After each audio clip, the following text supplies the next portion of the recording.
मैं नहा रही थी तुम अचानक। मैं दूरी रहूं, ग्रेविटी की वजह से हमारा।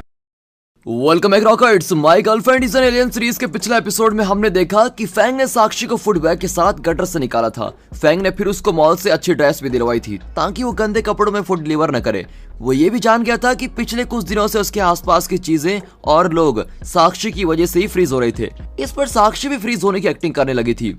और 5th एपिसोड की शुरुआत में फैंग साक्षी से पूछता है कि तुम इस तरह सबको फ्रीज क्यों करती हो और कैसे कर पाती हो, तुम सच में हो कौन।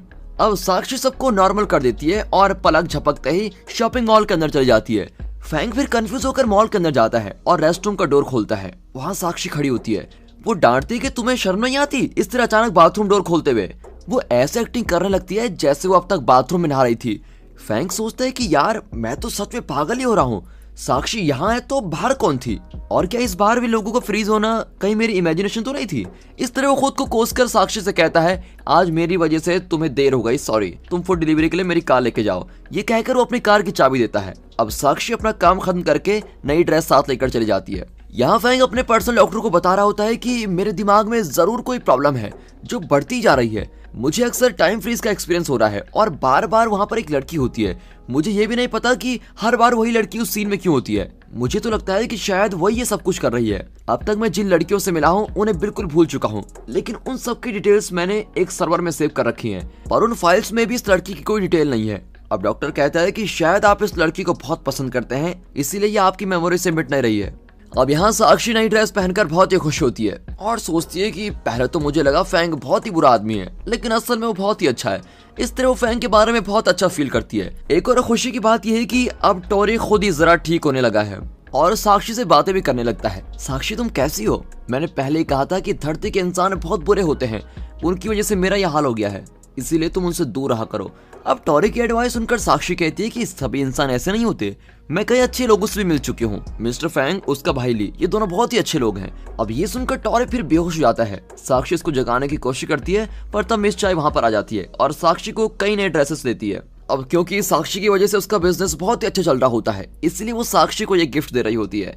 मिस चाय कहती है कि तुम्हें जो चाहिए मुझसे मांग सकती हो, बस तुम हमेशा इस तरह खुश रहना, मैं तुम्हें हमेशा सपोर्ट करूंगी। ये कहकर मिस चाय वहां से चली जाती है। अब साक्षी को यकीन हो जाता है कि धरती के लोग इतने बुरे भी नहीं है, यहाँ के लोग बहुत अच्छे भी हैं। अब फैंग अपने ऑफिस में ली की पुरानी पेंटिंग्स और ड्राइंग्स ढूंढ रहा होता है। जियांग भी उसको ली की पेंटिंग सजेस्ट करती है। अब दोनों आने वाले आर्ट एग्जीबिशन के लिए ये सब कर रहे होते हैं। फैंग हैरान होता है कि जियांग ली की ड्राइंग्स के बारे में कैसे जानती है।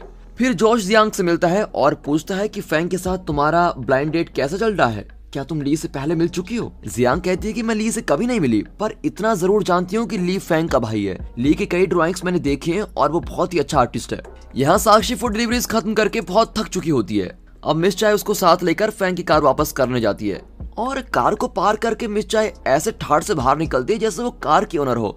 वो साक्षी से कहती है कि तुमने फैंग पर ऐसा क्या जादू कर दिया जो वो तुम्हारे आगे पीछे घूमता रहता है। मुझे तो लगता है कि वो तुम्हें पसंद करता है, इसीलिए उसने तुम्हारी मदद करने के लिए अपनी एक्सपेंसिव कार ही तुमको दे दी। अब साक्षी मिस चाय की बातों को कंफर्म करने के लिए कार की चाबी लेकर फैंग के पास जाती है। फैंग अपने कमरे में वीडियो कॉल कर रहा होता है और साक्षी बिना परमिशन के कमरे में घुस जाती है और डायरेक्टली पूछ लेती है कि तुम मुझे हर बार फॉलो क्यों करते रहते हो, क्या तुम मुझे पसंद करते हो। इससे फैंग के गुस्से का ठिकाना नहीं होता। वो अपना ऑफिशियल कॉल कट करके साक्षी पर चिल्लाता है कि इतनी बदतमीज लड़की मैंने आज तक नहीं देखी, तुम्हें दिखता नहीं क्या मैं ऑफिशियल वीडियो कॉल पर हूँ। इस तरह मुंह उठाकर अंदर घुसने का क्या मतलब है, और ऊपर से बकवास करी जा रही हो कि मैं तुम्हें फॉलो क्यों कर रहा हूँ और तुम्हें पसंद भी करता हूँ। आखिरी बार कह रहा हूँ और कान खोलकर सुन लो, तुम जो सोच रही हो वैसा बिल्कुल भी नहीं है और फ्यूचर में भी इसका कोई चांस नहीं है, क्योंकि तुम मुझे बिल्कुल भी अच्छी नहीं लगती। अब ये सुनकर साक्षी स्माइल करके कहती है कि मुझे इसी जवाब का इंतजार था, अब मैं चैन से रहूंगी। ये कहकर वो फैंग को खाना खिलाती है, लेकिन वो मना करता है, लेकिन साक्षी जबरदस्ती उसके मुंह में खाना ठूस देती है। फिर फैंग उसको रोकता नहीं और उसके हाथ से खाना खाने लगता है और अब अपना काम करके साक्षी बाहर चली जाती है। कुछ देर बाद फैंग का सर चकराने लगता है। दरअसल फैंग को सी फूड से एलर्जी है और वो बचपन से ही सी फूड नहीं खाता था, लेकिन आज साक्षी ने उसको सी फूड खिलाया होता है। फैंग बहुत ही कमजोर महसूस करता है। तब जियांग वहां पर आती है और पूछती है कि तुम्हें क्या हुआ, और आधी बेहोशी में फैंग जियांग को उसके बचपन के नाम से पुकारता है। जियांग तुरंत पूछती है कि तुम्हें तो सी फूड से एलर्जी है, फिर तुमने ऐसी डिश क्यों खाई। दरअसल फैंग और जियांग हाई स्कूल में साथ ही पढ़ते थे और जियांग फैंग से एक तरफा प्यार करती थी। इससे पहले कि जियांग डॉक्टर को बुला सके, साक्षी फिर अंदर आ जाती है। वो आई तो कार की चाबी देनी थी, लेकिन देना भूल गई थी, इसलिए अब उसको लौटाने आई होती है। और अब जियांग साक्षी को बता देती है कि सी फूड की वजह से फैंग बेहोश हो गया है और उसको सी फूड से एलर्जी भी है। ये जानकर साक्षी एम्बुलेंस वगैरह का इंतजाम करती है और फैंग को अपने पीठ पर लेकर भागने लगती है। फिर वो लिफ्ट को अपनी मैजिक पावर से खोलने की कोशिश करती है, पर फैंग का हाथ उसके ऊपर होता है, इसलिए उसका मैजिक काम नहीं करता और किसी तरह वो फैंग को लेकर ऑफिस से बाहर चली जाती है। फिर कार में बैठाकर हॉस्पिटल ले जाने लगती है, लेकिन ट्रैफिक जैम के कारण वो आगे नहीं बढ़ पाते। अब साक्षी रिस्क लेने का फैसला करती है और वहां से एक बाइक लेकर फैंग को लेके जाती है।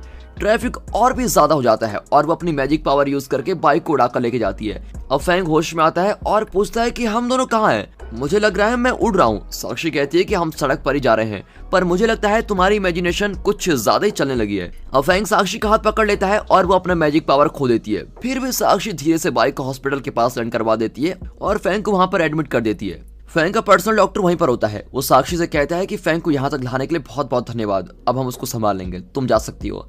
पर साक्षी फैंग को अकेला छोड़कर जाना नहीं चाहती और बाहर वेट कर रही होती है, लेकिन बहुत देर बाद वो चली जाती है और जब फैंग होश में आता है तब वो साक्षी को पुकारता है। डॉक्टर पूछता है कि साक्षी कौन है? फैंग बताता है कि ये वही लड़की है जिसके बारे में मैं तुमको बता रहा था।